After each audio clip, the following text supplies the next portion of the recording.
Oke, Assalamualaikum. Selamat sore semuanya. Ini untuk yang pembahasan tes keempat. Sebagian materinya sudah pernah dibahas, ada beberapa yang sudah dibahas, jadinya tidak terlalu banyak lagi yang harus dicatat ya sebenarnya ya. Kita mulai ya. Nomor satu, jaringan epitel yang terdapat pada lambung berbentuk kan kalau biasanya kalau epitel pada lambung berarti kan ini hubungannya sama sistem pencernaan. Kalau sistem pencernaan, oke, sistem pencernaan ini biasanya epitelnya pasti yang membentuknya silindris ya.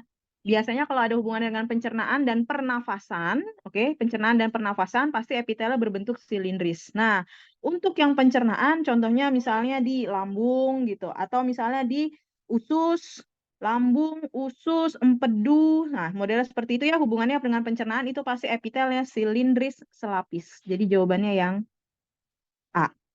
Oke, kalau yang silindris berlapis, epitel pia silindris, tapi yang berlapis biasanya ini adanya di bagian pernafasan. Pernafasan berarti misalnya laring, ini pernafasan kan ya. Kemudian laring, faring, atau misalnya contohnya lagi yang masih ada hubungannya dengan pernafasan, trakea. Nah, jadi yang ada hubungannya dengan pernafasan itu adalah silindris berlapis. Kalau pipih berlapis ini biasanya hubungannya sama perlindungan. Perlindungan tuh biasanya adanya di apa namanya? Kulit. Kulit itu maksudnya misalnya ya, kulit ini maksudnya misalnya telapak kaki, telapak tangan gitu. Misalnya ya ini tuh ya. Ini telapak kaki, telapak tangan, atau biasanya rongga mulut, rongga hidung. Nah, itu yang pipih berlapis ya. Rongga mulut ataupun rongga hidung.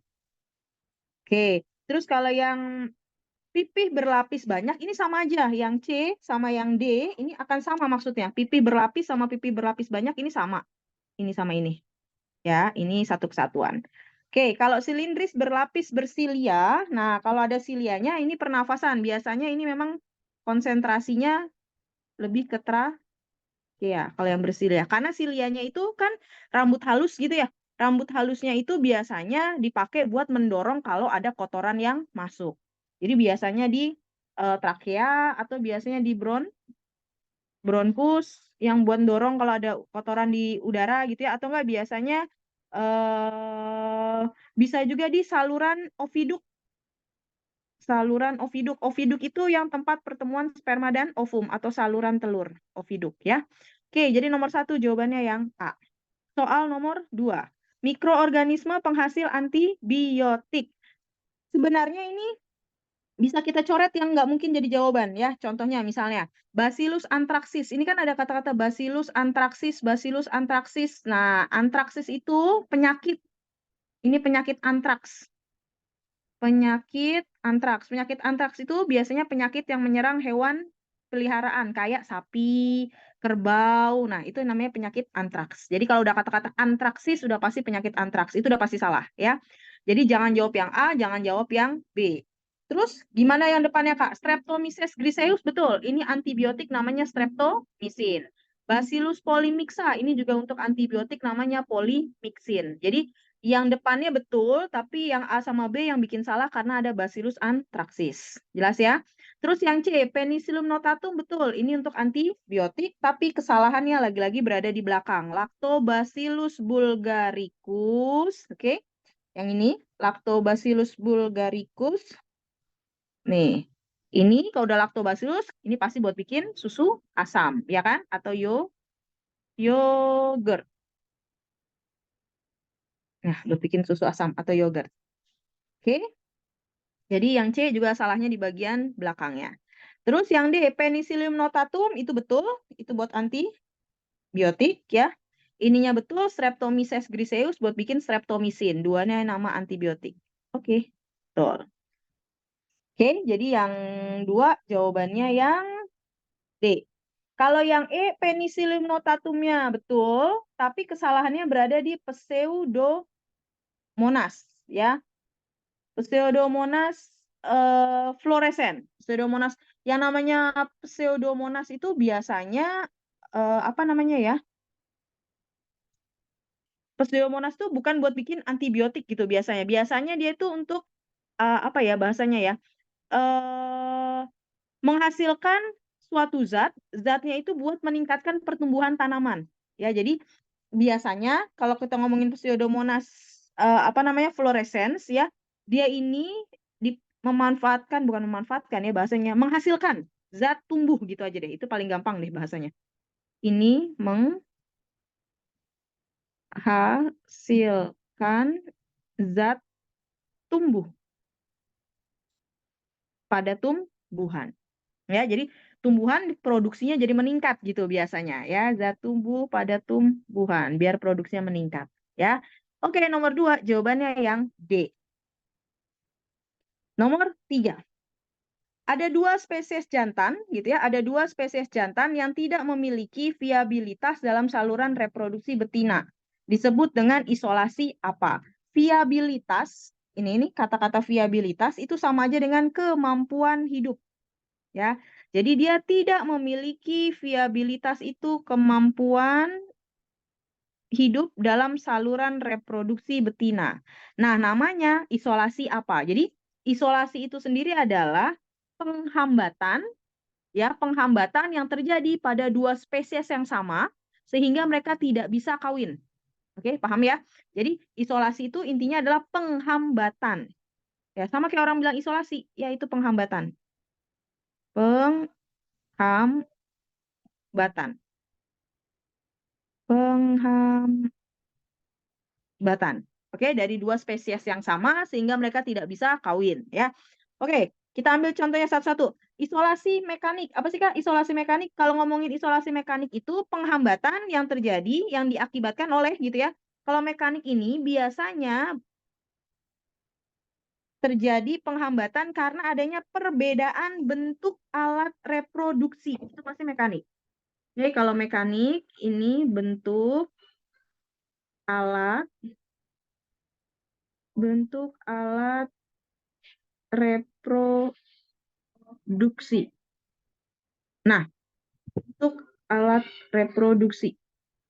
Contohnya, misalnya gini, sama-sama anjing. Ada anjing yang ukurannya besar, sama ada anjing yang ukurannya kecil. Harusnya kan dua-duanya sama-sama satu spesies yang sama-sama anjing. Harusnya kan bisa kawin gitu ya, bisa kawin sehingga bisa reproduksi.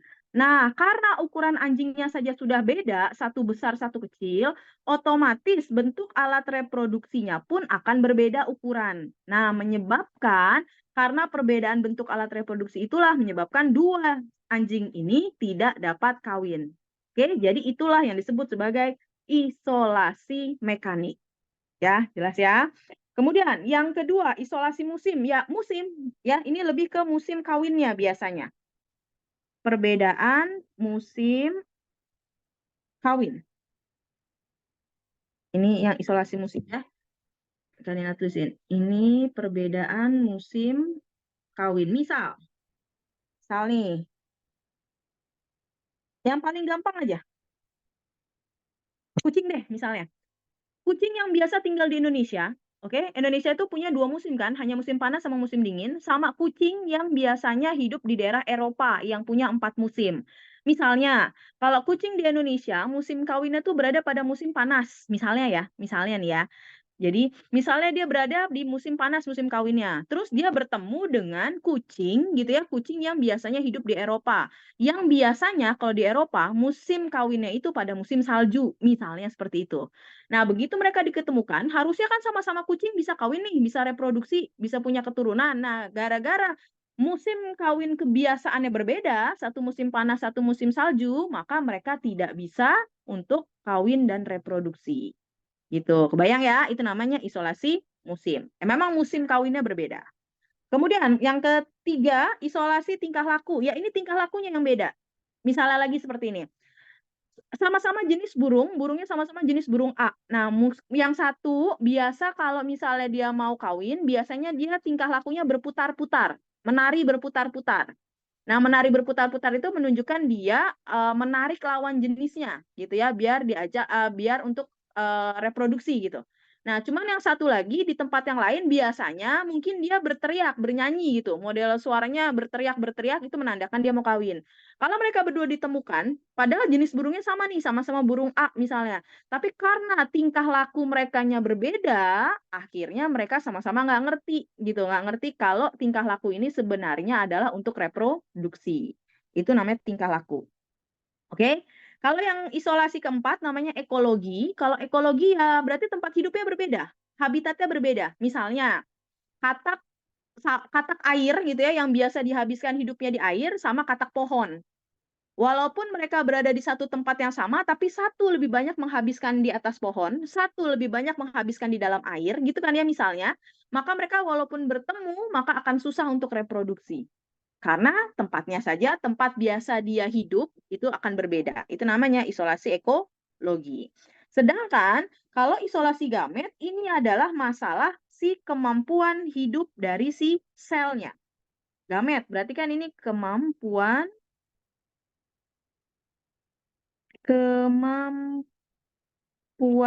hidup. Bentar ya.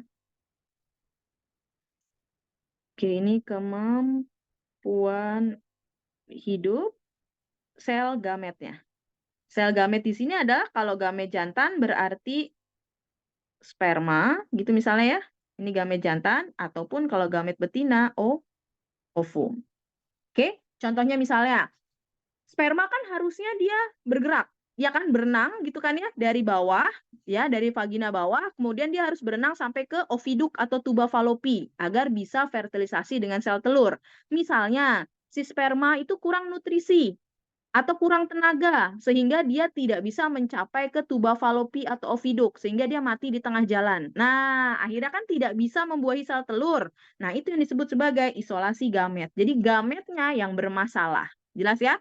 Nah, soal nomor 3, jelas dia bilang di sini adalah dua spesies jantan tidak memiliki kemampuan hidup. Nih, tidak memiliki viabilitas dalam saluran reproduksi betina.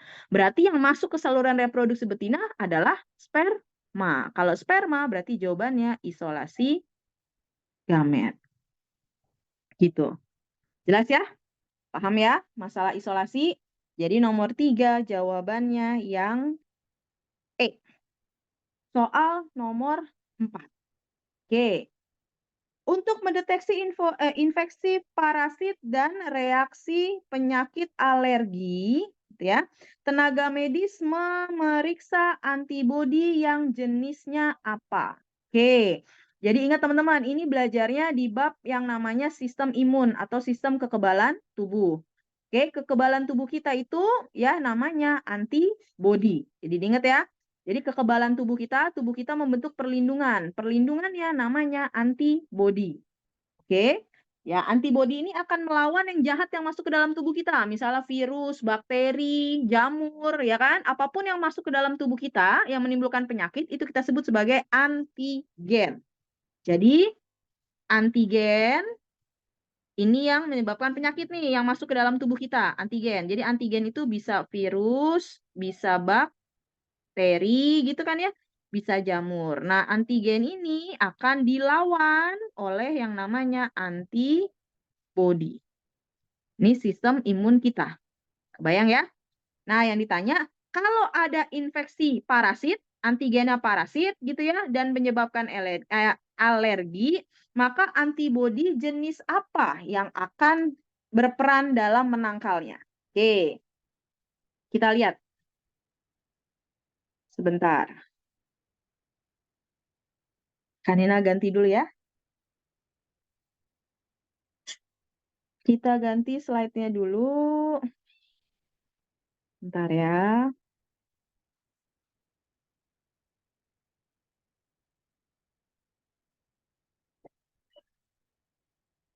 Oke.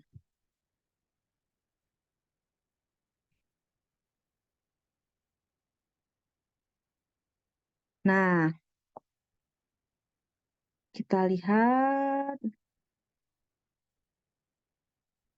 Oke. Ini kelihatan? Yang di bagian atas ya. Oke. Jadi antibodi itu ada 5 macam. Yang pertama namanya IgG. IgM. Oke, IgM itu adalah antibodi yang pertama kali. IG, kalau ada yang tanya IG itu apa? IG itu imunoglobulin ya, atau antibodi. Nama lainnya itu imunoglobulin, disingkat IG. IG yang pertama itu namanya IgM. Ya, IgM itu adalah antibodi yang pertama kali dilepaskan kalau kita terinfeksi suatu penyakit. Misalnya, jika seseorang kena penyakit cacar untuk pertama kalinya dalam hidupnya dia kena cacar, maka antibodi yang pertama kali dikeluarin, dilepaskan, itu namanya IgM. Kita menyebutnya respon kekebalan primer, karena baru sekali terjadi. Oke, ingat ya, IgM untuk yang pertama kali. Kalau misalnya orang tersebut besok-besoknya, beberapa tahun kemudian, kena penyakit cacar lagi untuk kedua kalinya, gitu ya, maka yang dikeluarin bukan lagi IgM, tapi yang kedua, IgG. Nih, infeksi kedua atau nama lainnya respon kekebalan sekunder. Itu IgG. Terus yang selanjutnya, selain masalah respon sekunder, IgG juga adalah imunoglobulin yang mengalir melalui plasenta dari ibu ke bayinya, ke janinnya. Jadi janin dalam kandungan ibunya sebenarnya itu sudah punya perlindungan. Ya, perlindungannya itu adalah IgG karena bisa mengalir melalui plasenta. Oke, yang ketiga, imunoglobulin yang ketiga adalah IgA. IgA ini paling banyak ditemukan pada air mata. Jadi sebenarnya air mata kita nangis itu mengandung imunoglobulin. Itu bisa untuk membunuh penyakit, membunuh bakteri gitu. Kalau misalnya ada di daerah mata, di kulit, kalau air matanya keluar ya. Jadi ada di air mata, ada di ludah, ada di keringat maupun di membran mukosa. Oke. Nah, jadi dia berfungsi untuk infeksi permukaan epitel gitu kan ya. Terus IgA juga terdapat pada kolostrum. Ingat, kalau ada yang lupa, kolostrum itu adalah ASI yang pertama kali. Air susu ibu, ASI yang pertama kali. Ya, kolostrum, ASI yang pertama kali. Ya, jadi kalau ibu itu melahirkan, pertama kali ASI yang keluar itu namanya kolostrum. Itu sangat bagus untuk si bayi yang baru lahir karena mengandung IgA. Ya. Terus yang keempat, ada yang namanya IgD. IgD ini terdapat pada permukaan limfosit B. Ya, limfosit B ini buat bikin antibodi. Sedangkan yang kelima namanya IgE. IgE ini terdekat pada basofil gitu kan ya. Dia ada pada jaringan yang berfungsi mempengaruhi histamin. Histamin itu nanti urusannya sama alergi. Nah, jadi ingat ya pertanyaan di soal tadi ya. Jika seseorang terinfeksi parasit dan alergi, tadi ada kata kuncinya alergi, berarti jawabannya yang IgE. Oke? Paham ya? Jadi nanti dibaca lagi tentang semua imunoglobulin ini, berarti jawabannya karena alergi yang IgE. Oke. Kita balik lagi ke soal yang tadi. Nih ya, berarti kalau gitu ini jawabannya yang IgE. Gitu. Beres ya? Jelas ya? Oke, nomor selanjutnya sekarang. Ini nomor 5, nomor 4. Sekarang soal nomor 5. Kita lihat pembahasannya. Ini dia. Ini soal nomor 5. Pembagian moluska menjadi cephalopoda, gastropoda, ampineura itu berdasarkan apanya? Ya, berdasarkan apanya? Sekarang kita lihat. Moluska itu hewan lunak, ya kan? Hewan yang bertubuh lunak. Nah, ya, itu moluska, hewan yang bertubuh lunak. Terus ini dibagi jadi beberapa kelas. Ya, contohnya ada cephalopoda, gastropoda, dan ampineura. Nah, cephalopoda. Poda artinya kaki, cepal artinya kepala. Berarti cephalopoda kaki di kepala. Oke, kaki di kepala. Contohnya siapa cephalopoda? Yang kakinya di kepala, misalnya cumi. Siapa lagi? Contohnya misalnya gurita. Nah gitu ya, cumi-cumi, gurita itu kaki di kepala. Terus yang kedua, Gastropoda. Poda artinya kaki, gastro artinya perut. Kaki, perut. Yang perutnya dijadiin kaki, jelas. Misalnya siput atau bekicot. Nah, oke. Itu yang golongan gastropoda. Terus ada golongan yang namanya ampineura. Ampineura.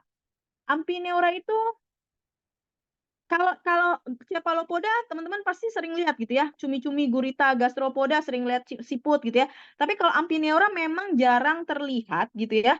Karena kenapa? Karena ampineura ini biasanya hidupnya terpendam di dalam lumpur di dalam laut gitu ya. Ini, bentar. Ini ampineura, ini dia hidupnya terpendam di lumpur dasar laut. Gitu ya. Oke, lumpur dasar laut. Ini ampineura ini contohnya. Nanti kalau teman-teman lihat gambarnya gitu ya. Ampineura ini contohnya adalah si Chiton sp. Oke, Chiton sp. Nanti silakan dilihat gambarnya. Bentuknya tuh seperti apa ya? Seperti genteng ditumpuk-tumpuk gitu. Jadi di badannya dia gitu ya, di bagian luar badannya itu seperti ada cangkang. Nah, cangkangnya itu tersusun seperti genteng yang ditumpuk-tumpuk gitu. Nah, modelnya. Nanti dicari gambarnya itu namanya Chiton sp.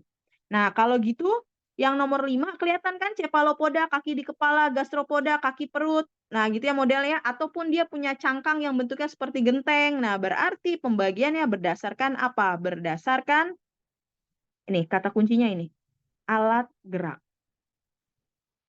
gitu. Kak, kalau ampineura alat geraknya, nah kalau ampineura bukan alat geraknya yang dilihat gitu ya, tapi yang dilihat adalah bentuk tubuhnya tadi. Yang Kanina bilang yang bentuknya seperti genteng ditumpuk gitu ya. Oke. Genteng ditumpuk. Ditumpuk. Oke. Nomor 5 jadi jawabannya yang E. Nomor 6. Bagian tulang sejati yang menghubungkan dua saluran Havers namanya apa? Oke. Jadi tulang sejati itu tersusun dari yang namanya sistem Havers. Jadi yang namanya tulang sejati, ini nih tulang sejati, ini tersusun dari yang disebut sebagai sistem Havers. Sistem Havers. Sistem Havers itu gambarnya kayak gimana sih, Kak? Sistem Havers itu gambarnya kayak gini nih. Jadi kayak ada lingkaran, lingkaran, lingkaran gitu bentuknya, oke? Nah, lingkaran-lingkaran yang menyusun sistem Havers, lingkarannya, kalau misalnya di teman-teman ditanya lingkarannya, gitu ya, lingkarannya itu namanya lamela. Satu lingkaran. Kemudian nanti di lingkaran-lingkaran itu tuh seperti ada ruangan-ruangannya gitu. Sorry. Bentar ya, kita gambar pelan-pelan. Ini. Terus di setiap lingkarannya itu ada, tuh, kayak ada. Nah, oke. Jadi seperti ada kamar-kamar gitu. Nah, bayang ya, kamar-kamarnya ini namanya lakuna. Bayang? Terus di dalam lakuna itu ada selnya. Tuh merah-merah. Nah, jadi di dalam kamar-kamar ini ada. Nah, yang warnanya merah-merah ini, inilah si osteosit. Osteosit itu sel tulang sejati kita. Oke, jadi Kanina ulang ya. Lingkarannya namanya lamela. Di dalam lamela-lamela itu terdapat ruang-ruangan. Ruang-ruangan itu namanya lakuna. Ruangannya namanya lakuna. Ya. Terus di dalam lakuna ada yang nempatin, sel yang nempatin. Nah, namanya osteosit. Osteosit itu sel tulangnya. Terus nanti antar ini tuh sebenarnya berhubungan karena ada saluran-salurannya gini. Kebayang? Tuh, jadi setiap ini kayak ada saluran-saluran yang keluar. Nah, saluran-saluran yang keluar ini namanya kanalikuli. Kanalikuli. Jadi bentuknya kayak bintang gitu. Nah, kebayang ya? Nah, bagian tengahnya ini, bagian paling tengah, ini Kanina warnain kuning ya. Ini bagian tengahnya ini yang disebut sebagai saluran Havers.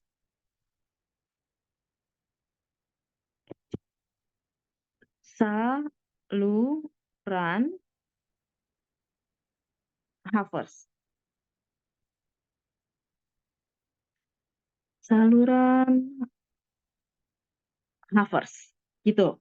Nah, saluran Havers itu isinya apa, Kak? Saluran Havers itu, di dalam saluran Havers ini ya, isinya adalah saraf dan pembuluh darah. Jadi si saluran Havers itu adalah yang paling tengah ya. Isinya saraf sama pembuluh darah. Oke, kebayang ya? Nah, pertanyaannya, bagian tulang sejati yang menghubungkan dua saluran Havers. Menghubungkan dua saluran Havers. Jadi, gambar yang kita buat barusan nih, ya. Gambar yang barusan kita buat ada lamela, ada bla bla bla, lamela, kanalikula dan lain-lain itu di dalam tulang banyak, bukan cuma gambar satu ini doang dan saling berhubungan. Oke, paham ya?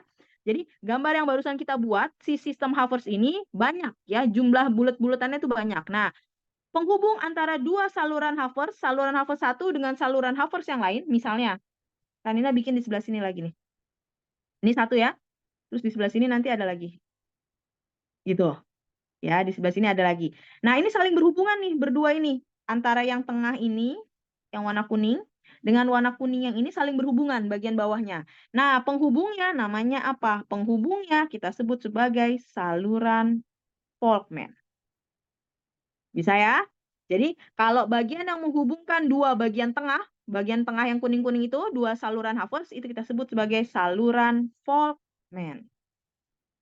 Oke, beres ya. Soal nomor 7. Katenasi adalah tipe mutasi kromosom dengan salah satu cirinya yang apa? Oke, yang ditanya katenasi salah satu cirinya yang mana? Jadi begini. Ini Kanina terangin babnya tentang mutasi. Ya, sebentar. Oke, kita ganti gambarnya ya. Jadi mutasi itu ada dua. Ada mutasi gen, ada mutasi kromosom. Kalau yang rusak adalah basa nitrogennya, oke, kalau yang rusak basa nitrogennya berarti itu adalah mutasi gen. Jadi basa nitrogen itu apa, Kak? Basa nitrogen itu misalnya adenin, timin, guanin, sitosin, seperti itu ya. Jadi adenin, guanin, timin itu namanya mutasi gen. Nah, yang akan kita bahas sekarang nomor 7 adalah katenasi adalah tipe mutasi kromosom. Nah, kita akan bahas ternyata sekarang mutasi kromosom. Jadi yang berubah adalah kromosomnya. Oke? Kita ganti.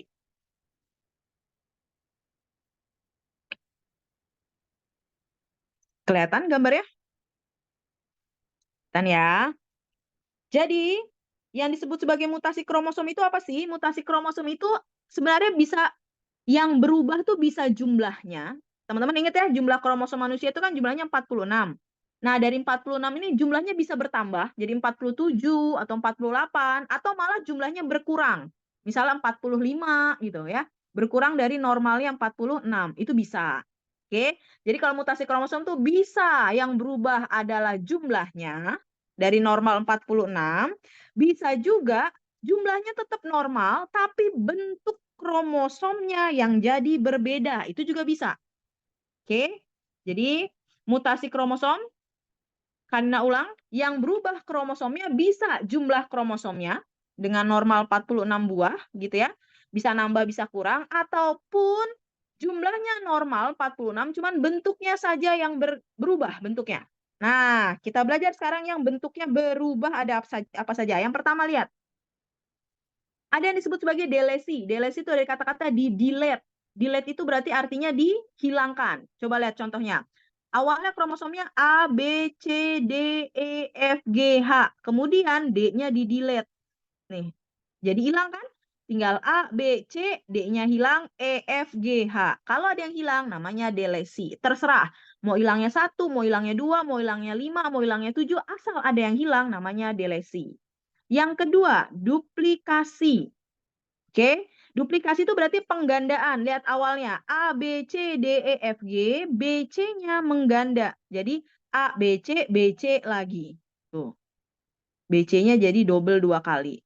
Terserah mau double-nya 2 kali, mau double-nya 3 kali, mau double-nya 5 kali, asal dia double mengulang namanya duplikasi. Ya. Kemudian ada yang disebut sebagai inversi. Inversi itu tidak hilang, tidak juga double, cuman urutannya aja pindah. Contohnya lihat. A, B, C, D, E, F, G, H. Kemudian dia berubah nih. Posisi B, C, D itu berubah. Jadinya D, C, B. Tidak berubah kan? Sorry, tidak hilang. Tidak ada yang hilang, tidak ada yang mengganda, hanya urutannya saja berubah. Itu kita sebut sebagai inversi parasentrik. Ya, jadi ada dua. Ada parasentrik, ada perisentrik. Ya, kalau parasentrik satu lengan aja. Jadi hanya lengan kanan saja, lengan ini saja yang berubah. Kalau melibatkan dua lengan itu namanya perisentrik. Ya. Kemudian yang selanjutnya ada yang disebut sebagai translokasi. Ini inversi, ini translokasi. Sama. Translokasi itu tidak ada yang hilang, tidak ada yang double, cuman sama kayak inversi. Tempatnya aja tuh susunannya saja berubah, cuman dia harus melibatkan dua kromosom yang non homolog, dua kromosom yang berbeda. Contoh, ini kromosom pertama A B C D E F G H, ini kromosom kedua M N O P Q R. Oke, kemudian dia tukeran isinya, lihat deh. AB-nya jadi ke bawah, jadi ABPQ, MNO-nya pindah ke atas. Tuh. MNO-nya pindah ke atas. Nggak ada yang hilang ya?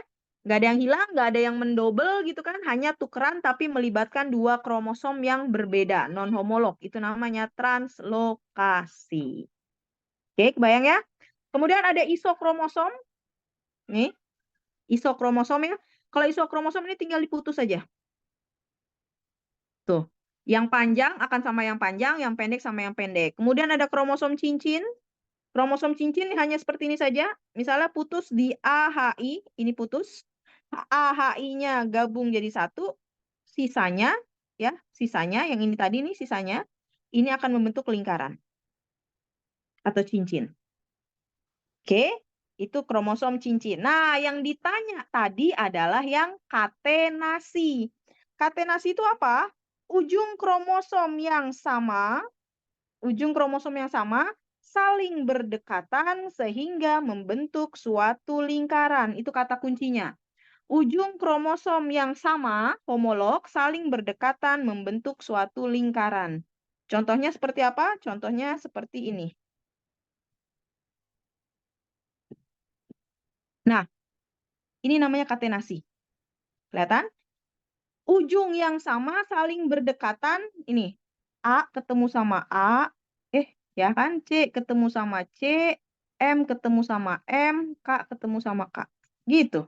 Ujung yang sama saling berdekatan sehingga nanti dia akan membentuk lingkaran. Sebenarnya bukan lingkaran banget ya, tapi bentuknya seperti ini.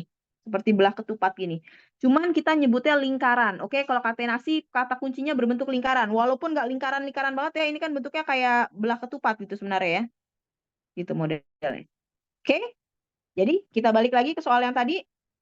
Yang dimaksud dengan katenasi berarti jawabannya yang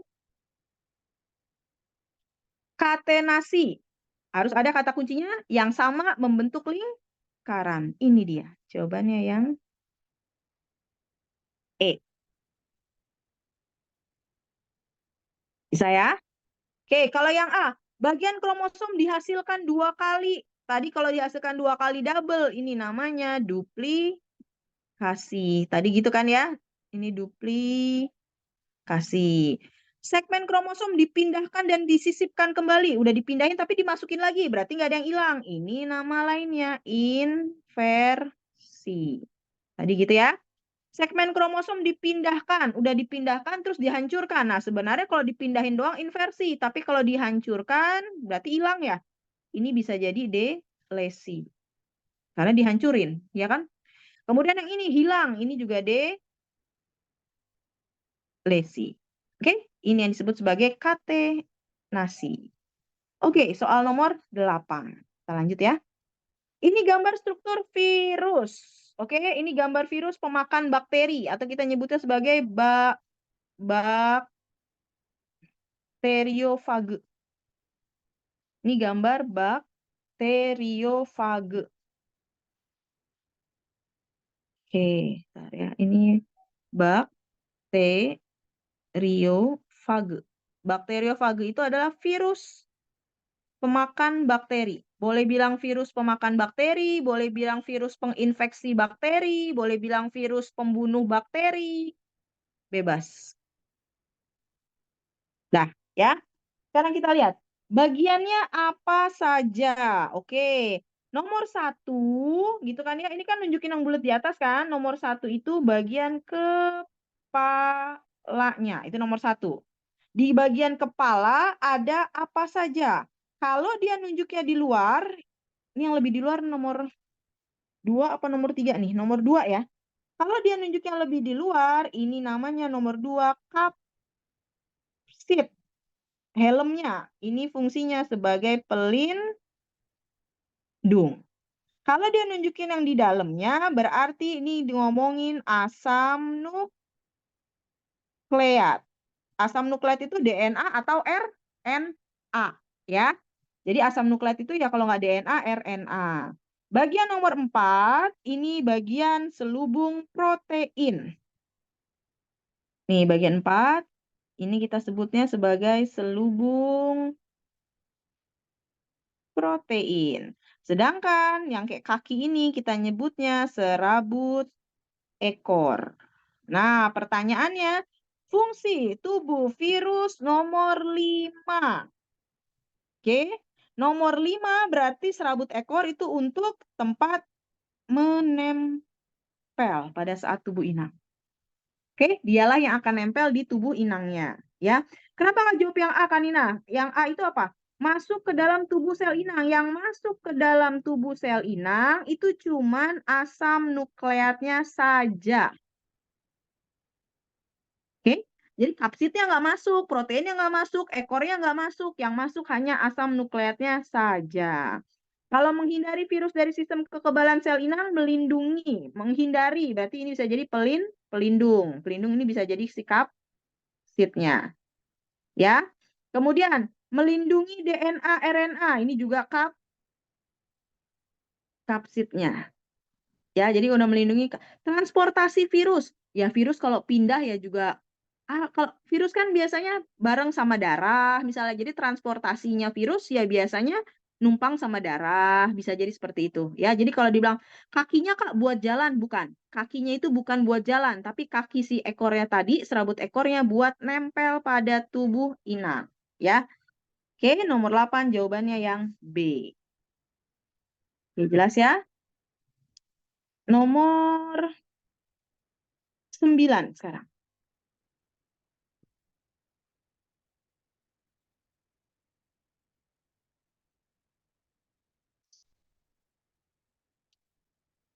Oh, salah. Sebentar, soal nomor 9.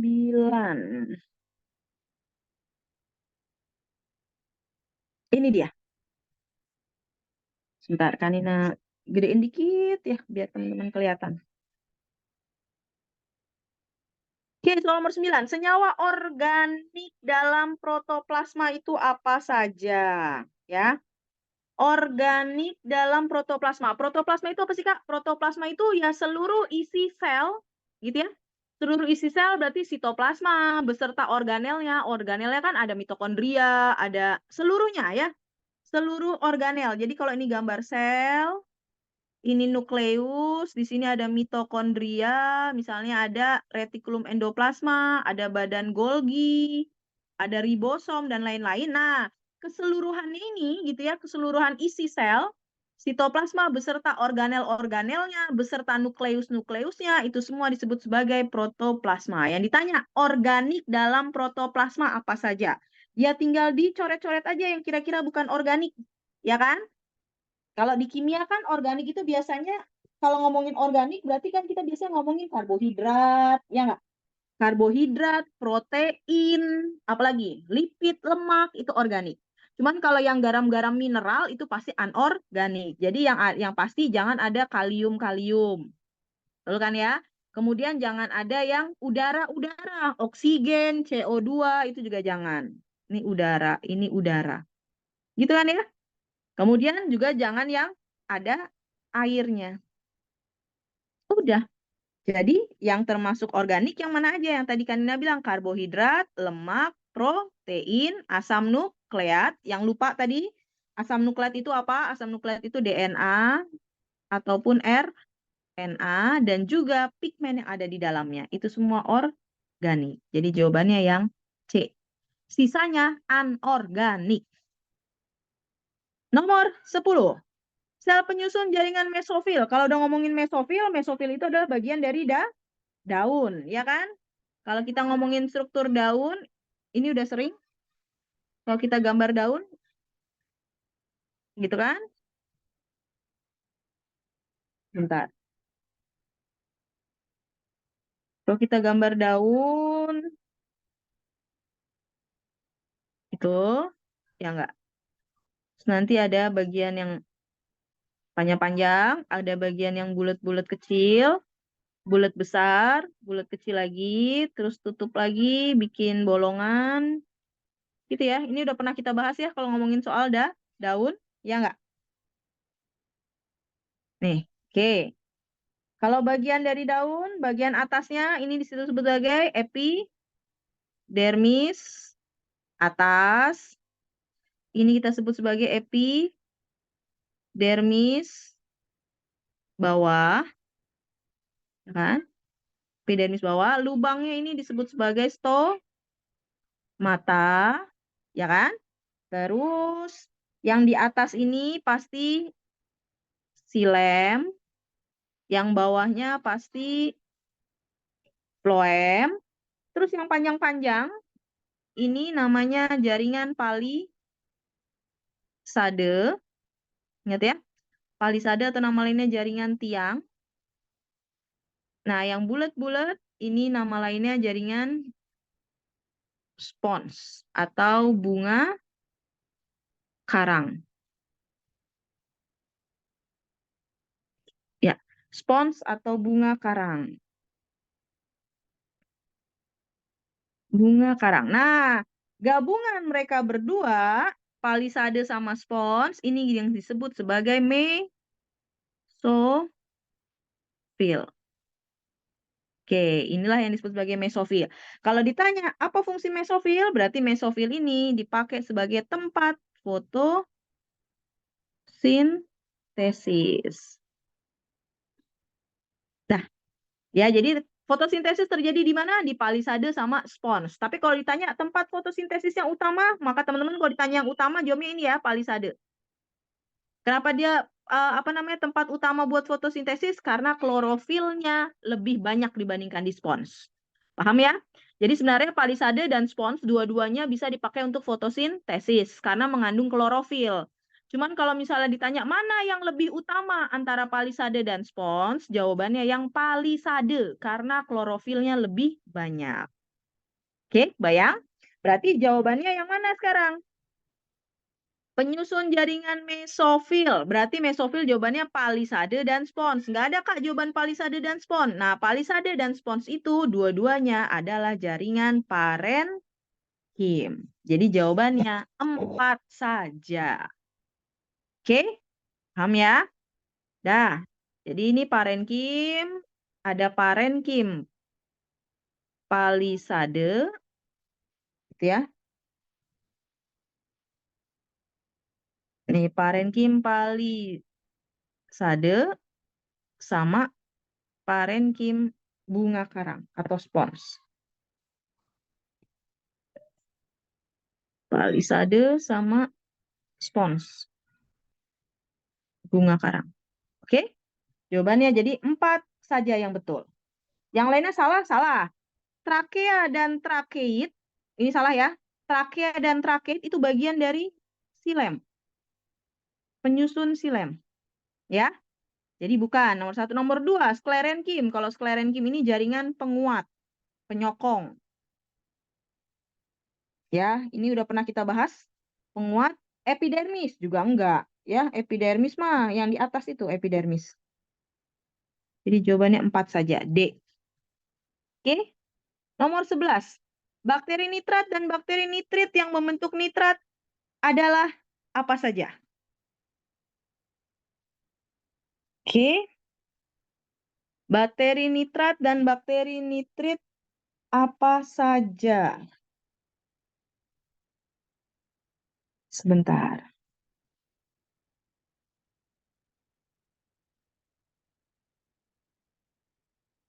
Yang membentuk nitrat. Berarti ini prosesnya nitrifikasi. Nomor 11. Kalian pindahin ke sini ya, nomor 11. Ini nama prosesnya nitrifikasi. Oke? Nitrifikasi itu prosesnya gimana sih? Dari udara diambil senyawa amonium.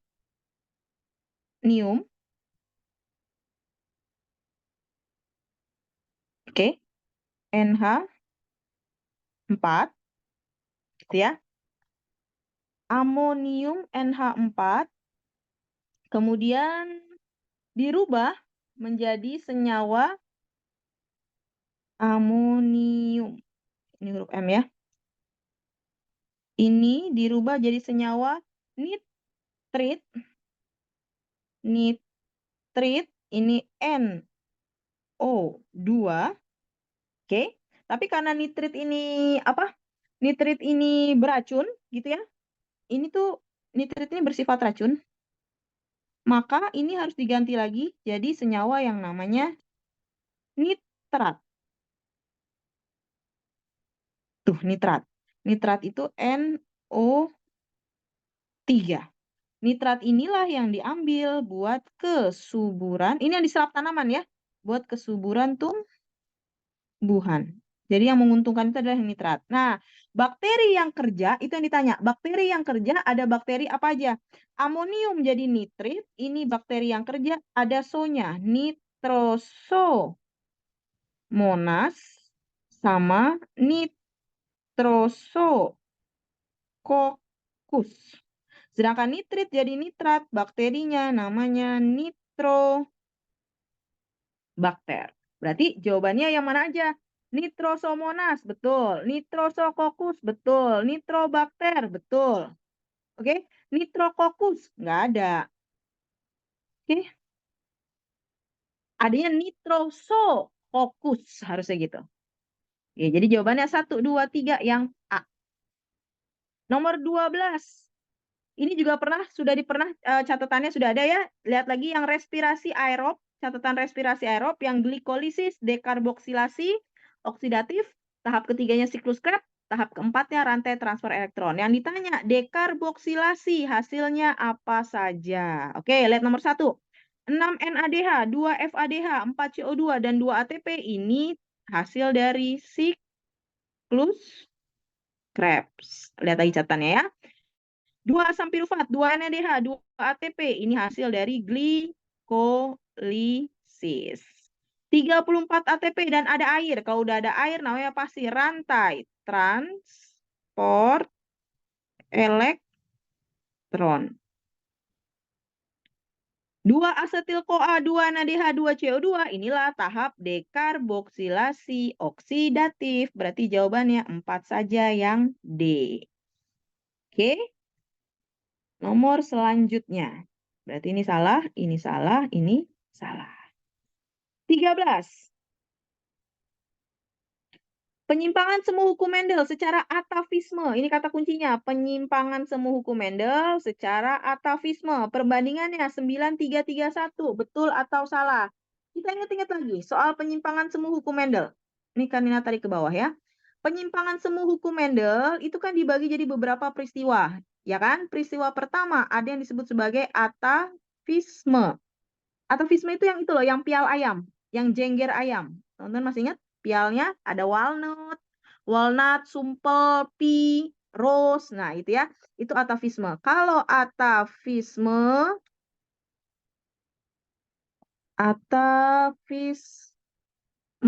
Ini perbandingannya pasti 9, 3, 3, 1. Secara umum ya, secara umum. Oke. Yang kedua, ada peristiwa polimeri. Kalau polimeri, ini pasti perbandingannya 15:1 secara umum. Kecuali beda yang disilangkan, maka nanti juga akan berbeda ya. Kemudian yang ketiga, nama peristiwanya kriptomeri. Kriptomeri itu yang bunga merah, bunga putih, bunga ungu. Ini perbandingannya 9, 3, 4. Oke. Kemudian ada peristiwa yang selanjutnya. Namanya peristiwa epistasis dan hipostasis. Epistasis, hipostasis. Ini satu kesatuan ya. Ini perbandingannya epistasis, hipostasis 12, 3, 1. Yang terakhir, nama peristiwanya gen komplementer. Gen komplementer. Kalau gen komplementer perbandingannya 9:7. Itu 5 peristiwa penyimpangan semu hukum Mendel. Oke, jadi balikin lagi ke soalnya.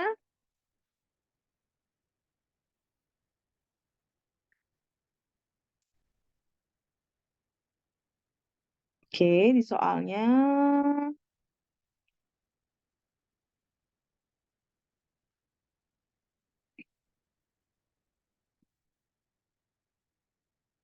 Apa nih soalnya? Sebentar.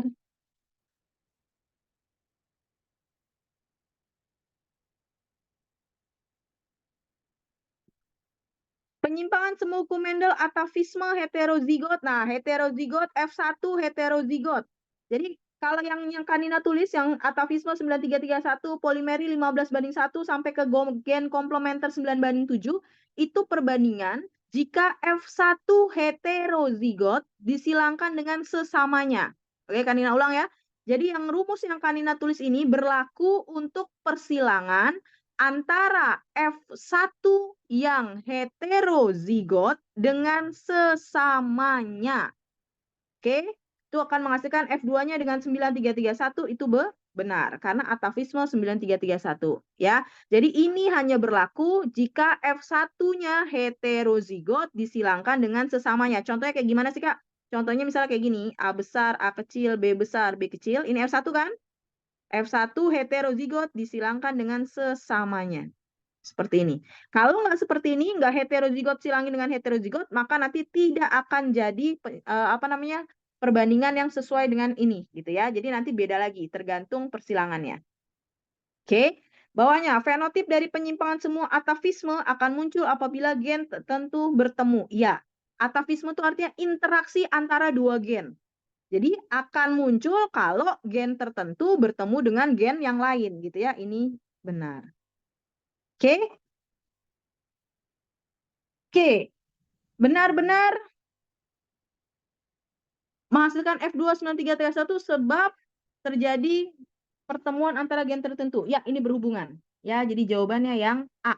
Benar-benar berhubungan. Oke. Kita lanjut.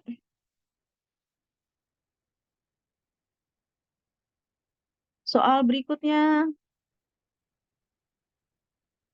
14.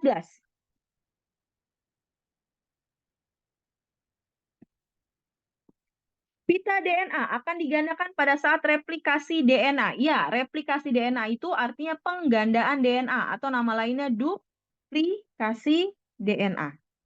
Ya, ini sama aja dengan duplikasi DNA.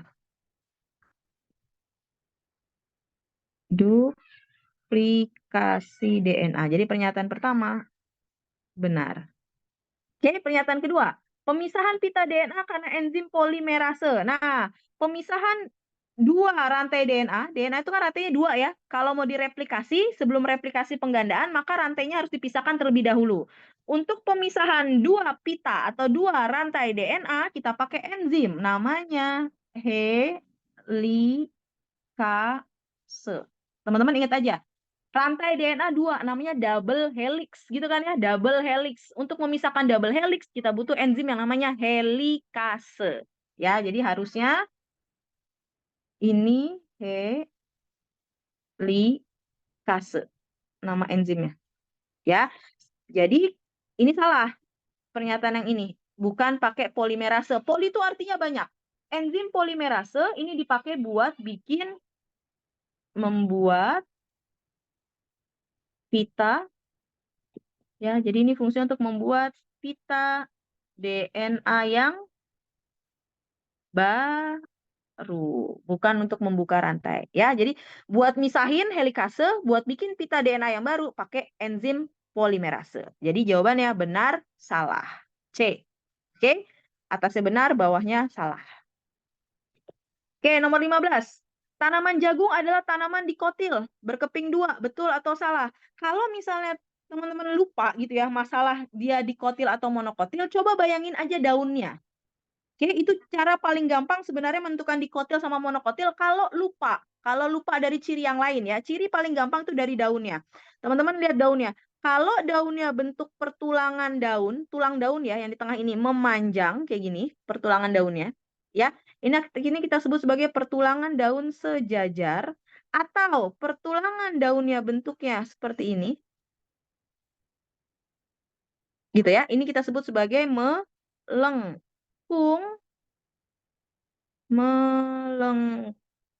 gitu ya. Nah, mereka berdua ini sudah pasti daun dari tipe berkeping satu, monokotil. Kalau lupa dikotil apa monokotil ya gitu. Nah, jadi lihat dari daunnya. Tapi kalau daunnya daun yang biasanya kita suka lihat yang bentuknya kayak gini, gitu ya. Ini tipenya namanya tipe pertulangan daun. Sebentar. Ini tipe pertulangan daunnya namanya menyirip. Atau tipenya kayak gini, kayak pohon pepaya. Nah, gini. Nah, ini tipenya menjari. Ini tipe menjari. Nah, udah pasti nih. Udah pasti ini tipenya adalah dikotil. Sebenarnya banyak cirinya ya, kita harus lihat akarnya, lihat keping bijinya. Cuman ini kalau yang permudah aja, dipermudah dengan yang paling gampang kita amati dari segi pertulangan daunnya. Nah, sekarang tanaman jagung yang mana? Kalau kita ingat-ingat tanaman jagung kan dia bentuk daunnya jagung, padi, tebu, kelapa.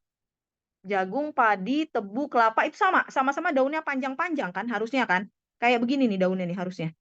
Tanaman jagung. Jadi tanaman jagung itu adalah monokotil, bukan dikotil. Ini salah. Ya, karena daun jagung panjang-panjang maka dia dikotil. Oke, tanaman jagung memiliki xilem dan floem yang tersusun rapi. Bisa tersusun rapi, kenapa? Karena punya kambium. Gitu kan?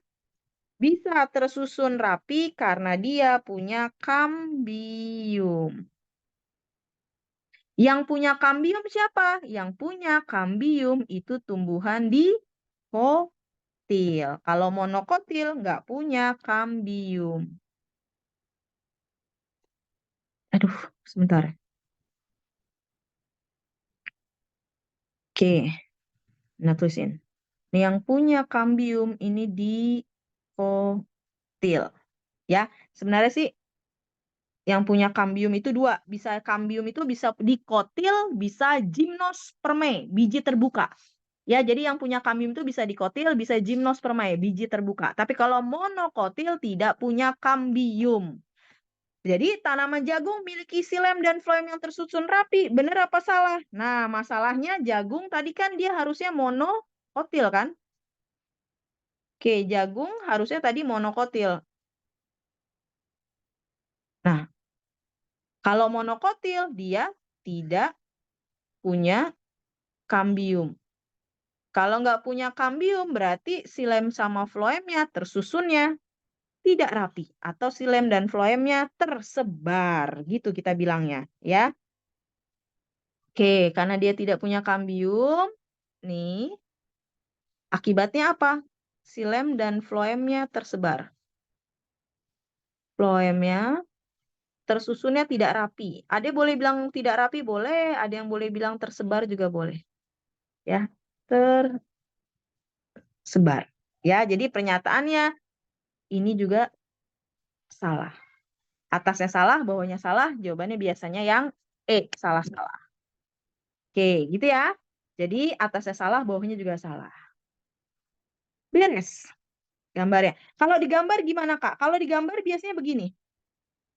Ini yang dikotil ya. Dikotil tuh susun rapinya tuh begini. Batangnya.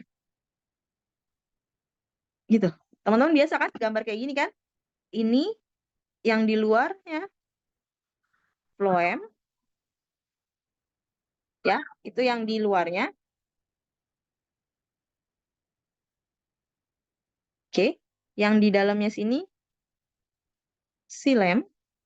Lingkaran tengah-tengahnya ini yang memisahkan silem dan floem, inilah si cambium. Susunan rapi, ya kan? Tapi kalau yang monokotil, susunannya tersebar.